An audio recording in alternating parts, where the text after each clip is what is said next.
ये कहानी ऐसे वक्त की है जहाँ पर दुनिया खत्म हो रही है। इंसान धीरे धीरे वायरस की वजह से ज़ॉम्बीज़ बनते जा रहे हैं और ऐसे माहौल में एक आदमी अपने परिवार को बचाना चाहता है, इसीलिए वो एक ऐसे सफर पर है जिसके बारे में उसे खुद भी कुछ नहीं पता। Bollywood silver screen presenting cargo. कहानी की शुरुआत में एक बोट को दिखाया जाता है जो नदी के सहारे धीरे धीरे आगे बढ़ रही है। इस बोट को एंडी नाम का एक आदमी चला रहा है। वो इस बोट में अपनी पत्नी और अपनी नन्ही बच्ची के साथ सफर कर रहा है। तभी उसे नदी के किनारे एक परिवार दिखता है। एंडी उन्हें हाथ हिलाता है और वहाँ पर जो आदमी होता है वो एंडी को गन दिखाता है क्योंकि वो नहीं चाहता कि एंडी उन तक पहुँचे। दरअसल ये दुनिया हमारी दुनिया की तरह नहीं है, बल्कि अब दुनिया पूरी तरह से बदल चुकी है, जहां एक ऐसा वायरस फैल चुका है जो इंसान के दिमाग पर असर करता है। इंसान 48 घंटों में पूरी तरह से जानवर यानी कि ज़ॉम्बी बन जाता है। एंडी अपने परिवार के साथ यहाँ से आगे बढ़ जाता है। एंडी की पत्नी को बहुत ज्यादा चिंता है क्योंकि उनके खाने की सप्लाई खत्म हो रही है। एंडी अपनी पत्नी को विश्वास दिलाता है कि सब कुछ ठीक हो जाएगा। तभी एंडी को पानी में एक टूटी हुई बोट दिखती है। वो उसके अंदर जाता है जहाँ पर उसे खाने पीने का सामान मिलता है। तभी उसे एहसास होता है कि वहाँ पर जो कैबिन बना है उसके अंदर कुछ है, पर इससे पहले कि वो चीज बाहर आती, एंडी खाने पीने का सामान लेकर अपनी हाउस बोट तक पहुँच जाता है, जहाँ पर उसकी पत्नी ये सारा सामान देखकर बहुत खुश होती है। एंडी कहता है कि हमारे पास अब 2-3 महीने का राशन है, पर एंडी की पत्नी चाहती है कि वो वहाँ से और भी जरूरत का सामान लेकर आ जाए। इसीलिए वो एंडी को बिना बताए उस बोट के अंदर चली जाती है और जब वो सामान लेकर बाहर निकल रही होती है तभी कोई चीज उसे बोट के अंदर खींच लेती है। इसके बाद जब एंडी अपनी पत्नी को अपनी हाउस बोट में देखता है तो वो देखता है कि उसका पैर पूरी तरह से जख्मी है। ये देखकर वो घबरा जाता है। एंडी की पत्नी चाहती है कि वो बोट से उतरकर कहीं चली जाए क्योंकि वो भी अब इस वायरस से इन्फेक्टेड है, लेकिन एंडी ऐसा नहीं चाहता। वो कहता है कि इस पानी में बहुत सारे ऐसे जीव हैं जिसके बारे में हमें नहीं पता नहीं तुम्हें किस चीज ने काटा है। एंडी की पत्नी कहती है कि उसकी उंगलियां थी, यानी कि वो एक ज़ॉम्बी था। इस बात से एंडी को बहुत दुख होता है। वो अपनी पत्नी को कहता है कि तुम्हारे पास 48 घंटे हैं, तब तक मैं तुम्हें डॉक्टर के पास ले जाऊंगा। हालांकि उसकी पत्नी नहीं चाहती, पर एंडी अपनी पत्नी को किसी भी कीमत पर खोना नहीं चाहता। इसीलिए वो अपनी हाउस बोट को छोड़कर सड़क के रास्ते डॉक्टर तक पहुंचने के लिए सफर तय करता है। रास्ते में इन्हें बहुत सारी गाड़ियां मिलती है, जिनमें से एक गाड़ी लेकर ये आगे बढ़ जाते हैं। पर कुछ ही दूर जाने के बाद एंडी की पत्नी की तबीयत खराब होना शुरू हो जाती है, यानी कि वायरस का असर अब उस पर हो रहा है और कुछ ही देर बाद वो ज़ॉम्बी बन जाएगी। एंडी की पत्नी चाहती है कि एंडी उसे गाड़ी से उतार दे ताकि एंडी और उसकी बेटी सुरक्षित रह सके, पर एंडी ऐसा नहीं चाहता। वो किसी तरह से उसे बनाकर वापस गाड़ी में बिठा देता है और जब वो आगे बढ़ रहे होते हैं तभी उनकी गाड़ी के आगे एक ज़ॉम्बी आता है, जिस वजह से इनकी गाड़ी का बैलेंस पूरी तरह से आउट हो जाता है और इनकी गाड़ी का एक्सीडेंट हो जाता है। इस एक्सीडेंट में एक लकड़ी एंडी की पत्नी के पेट के आर पार हो जाती है, यानी कि अब वो कुछ ही देर में मरने वाली है। यहाँ पर एंडी को भी काफी चोट लगी होती है, इसीलिए वो बेहोश हो जाता है और जब उसे होश आता है तो वो देखता है कि उसकी पत्नी की बॉडी में पूरी तरह से इन्फेक्शन फैल चुका है, यानी कि पूरी तरह से वो अब ज़ॉम्बी बन चुकी है। पर अपनी सारी सेंसेस खोने से पहले उसने दरवाजे पर लिखा होता है सेव हर, यानी कि उसने अपने पति को अपनी बेटी को बचाने के लिए कहा है। एंडी अपनी छोटी सी बेटी को पीछे से उठाने के लिए हाथ पीछे की तरफ बढ़ाता है और तभी उसकी पत्नी उसके हाथ में काट लेती है। एंडी किसी तरह से अपनी बेटी को गाड़ी से बाहर निकालता है। वो पूरी तरह से टूट चुका है क्योंकि उसने अपनी पत्नी को खो दिया। साथ ही साथ 48 घंटों में इस वायरस का असर उसकी बॉडी में पूरी तरह से फैल जाएगा। उसे नहीं पता कि उसके बाद उसकी बेटी का ध्यान कौन रखेगा। एंडी अपनी घड़ी में 48 घंटों का अलार्म सेट कर लेता है। तभी वो देखता है कि वहाँ पर वही आदमी है जो उनकी गाड़ी के आगे आ गया था और जब एंडी उसके पास जाता है तो वो देखता है कि वो पूरी तरह से वायरस से इन्फेक्टेड है। वो एक लकड़ी उठा लेता है। तभी वहाँ पर एक लड़की आती है जिसका नाम थूमी होता है। ये एक एब्रिजिनल लड़की है, यानी कि ये ऑस्ट्रेलिया के आदिवासियों में से एक है। वो एंडी को कहती है कि मेरे पिता को नुकसान मत पहुंचाना। दरअसल जो आदमी इन्फेक्टेड हो चुका है ये उसकी बेटी है। उसने अपने पिता के मुंह को पूरी तरह से बांधा हुआ होता है ताकि वो किसी का खून ना पिए, किसी को इन्फेक्टेड ना करे। वो लड़की अपने हाथ को काटती है और जब उसका रक्त निकलता है तो वो उसे एक पेड़ पर लगाती है।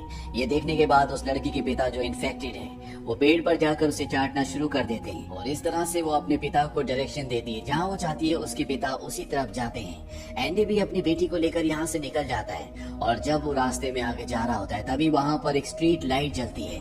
एंडी समझ जाता है कि अंदर कोई ना कोई है। ये एक स्कूल होता है। एंडी स्कूल के अंदर जाता है जहाँ पर एक लेडी बैठी होती है।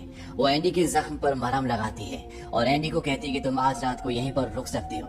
एंडी जब रात को वहाँ पर रुका होता है तभी वो देखता है कि सामने कुछ आदिवासी आग लगा रहे हैं। उन्हीं में एक लेडी होती है जो थूमी थूमी आवाज लगा रही होती है। थूमी वही बच्ची होती है जो एंडी को मिली थी, जो अपने पिता को जो ज़ॉम्बी बन चुके हैं अपने साथ ले गई थी, और ये लेडी उसकी मॉम होती है जो अपनी बेटी थूमी को ढूंढ रही होती है।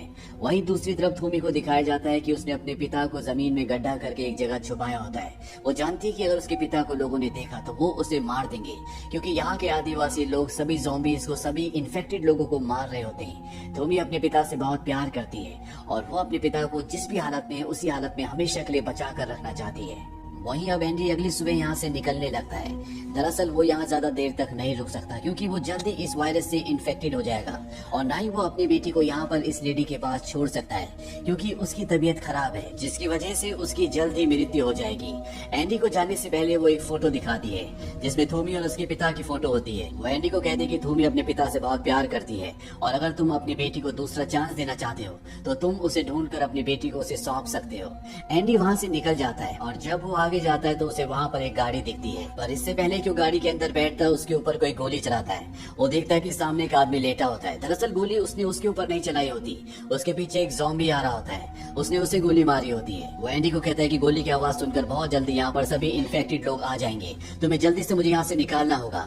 दरअसल वो एक बहुत बड़े सिलेंडर के नीचे फंसा होता है। एंडी उस सिलेंडर को गाड़ी से खींच कर हटा देता है और इसके बाद ये दोनों के दोनों यहाँ से निकल जाते हैं। वो आदमी उसे अपने घर ले जाता है जहाँ पर उसकी पत्नी भी होती है। ये घर पूरी तरह से ज़ॉम्बी से, इन्फेक्टेड लोगों से सुरक्षित है। इसके बाद वो आदमी जिसका नाम विक है वो एंडी को अपने साथ एक जगह ले जाता है जहाँ पर एंडी देखता है कि बहुत सारे इन्फेक्टेड लोग एक केज के चारों तरफ होते हैं। विक कहता है कि हमें इन्हें मारना है और वो और विक उनका शिकार करना शुरू कर देते हैं। जब ये सबको मार देते हैं और पिंजरे के पास जाते हैं, एंडी देखता है कि उस पिंजरे के अंदर थोमी को कैद किया होता है। एंडी विक से पूछता है कि ये सब क्या है। विक उसे कहता है कि बिना चारे के हम मछली नहीं पकड़ सकते। दरअसल वो यहाँ पर इन्फेक्टेड लोगों को मारकर उनके पास जो भी वैल्यूएबल चीजें होती है उन सब को ले रहा होता है, ताकि जब पूरी तरह से दुनिया नॉर्मल हो जाए तो उसे किसी भी चीज की कमी ना हो। हालांकि एंडी को देखकर बहुत बुरा लगता है, पर विक उसे कहता है कि तुम्हें इस लड़की के बारे में ना सोचकर अपनी बेटी के बारे में सोचना चाहिए। यहाँ पर विक ने एक और बूढ़े आदिवासी को पिंजरे में कैद किया होता है। इसके बाद ये दोनों के दोनों घर वापस आ जाते हैं। रात को एंडी अपनी बेटी को पालने में छोड़कर घर से बाहर निकल जाता है, क्योंकि वो अपनी जान देना चाहता है। तभी वहाँ पर विक की वाइफ भी आ जाती है। वो कहती है ऐसा मत करना, तुम्हें लगता है कि तुम्हारी बेटी यहाँ पर सुरक्षित है, लेकिन ऐसा नहीं है। विक मेरा पति नहीं है, बल्कि उसने मेरे पति को मारा था। अगर तुम अपनी बेटी को सुरक्षित रखना चाहते हो तो तुम्हें हमें यहाँ से कहीं और लेकर जाना होगा। मैं जानती हूँ कि तुम इन्फेक्टेड हो, तुम्हारे पास कितने घंटे हैं? एंडी बताता है कि मेरे पास 20 घंटे हैं। वो ये भी कहता है कि मैंने नदी के किनारे एक फैमिली को देखा था, मैं तुम्हें वहाँ पर लेकर चलता हूँ। लेकिन इससे पहले कि वो इन्हें यहाँ से लेकर जाता, यहाँ पर विक आ जाता है और वो एंडी को उसी केज के अंदर, जिस केज के अंदर उसने थोमी को बंद किया है, वहाँ पर बंद कर देता है। हालांकि थोमी एंडी से पहले डर रही होती है और एंडी उसे विश्वास दिलाता है कि उसे डरने की जरूरत नहीं है, वो उसे नुकसान नहीं पहुंचाएगा।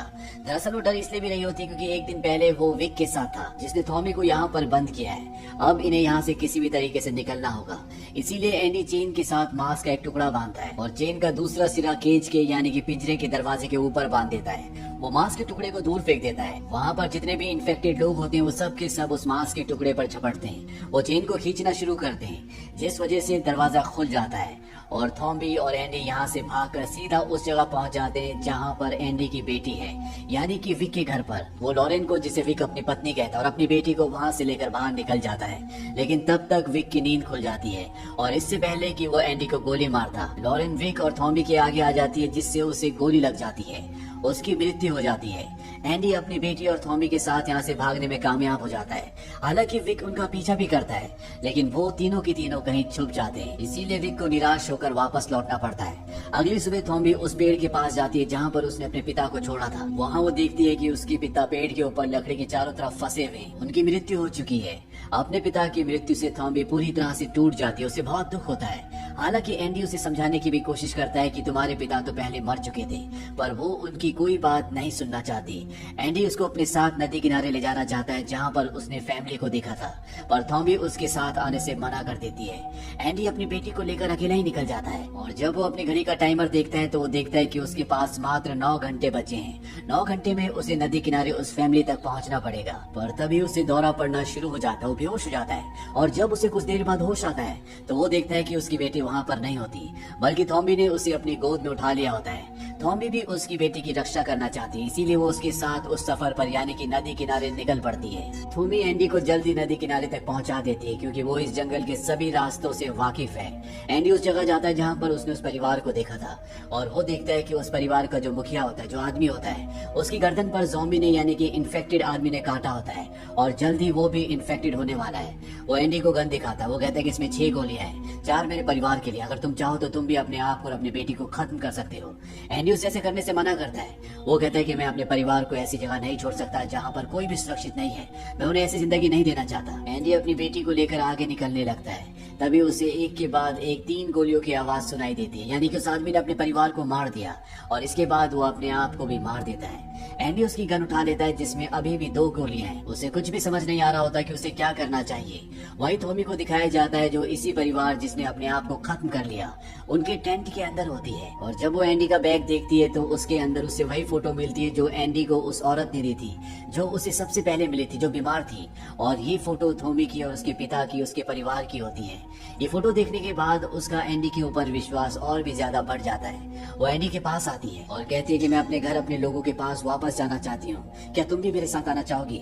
एंडी हाँ कहता है। वो एंडी को धुआं दिखाती है। वो कहती है कि मेरे लोग वहाँ पर हैं। अब ये तीनों के तीनों रेलवे ट्रैक के टनल से होते हुए आगे बढ़ना शुरू कर देते हैं। तब ये देखते हैं कि सामने विक होता है। विक ने नहीं देखा होता है, इसीलिए एंडी अपनी बेटी को और थॉमी को वहीं पर खड़ी एक गाड़ी के अंदर बिठा देता है और खुद वहाँ पर जितने भी ज़ॉम्बीज होते हैं जिन्हें विक ने बांधा हुआ होता है उनके साथ लाइन में जाकर खड़ा हो जाता है। विक एक एक करके सभी ज़ॉम्बीज को मार रहा होता है और जैसे वो एंडी के पास आता है, एंडी अपनी रिवॉल्वर निकालकर उसे मारने की कोशिश करता है। इन दोनों के बीच में हाथापाई होती है और इस हाथापाई में वो एंडी की रिवॉल्वर छीनकर उसी को गोली मार देता है। इसके बाद वो गाड़ी के पास जाता है जहाँ पर थूमी और एंडी की बेटी है। वो थूमी को गाड़ी से निकालकर ट्रैक पर गिरा देता है जिससे वो बेहोश हो जाती है। दरअसल वो घायल हो चुकी है और अब वो एंडी की बेटी को अपनी गोद में बिठाकर एक जगह बैठ जाता है। एंडी उसके पास जाता है। वो उससे अपनी बेटी मांगता है। विक कहता है कि तुमने मेरी लॉरिन को मुझसे छीना था, अब मैं तुम्हारी बेटी को तुमसे छीन लूंगा। एंडी कहता है कि लॉरिन तुम्हारी कभी नहीं थी।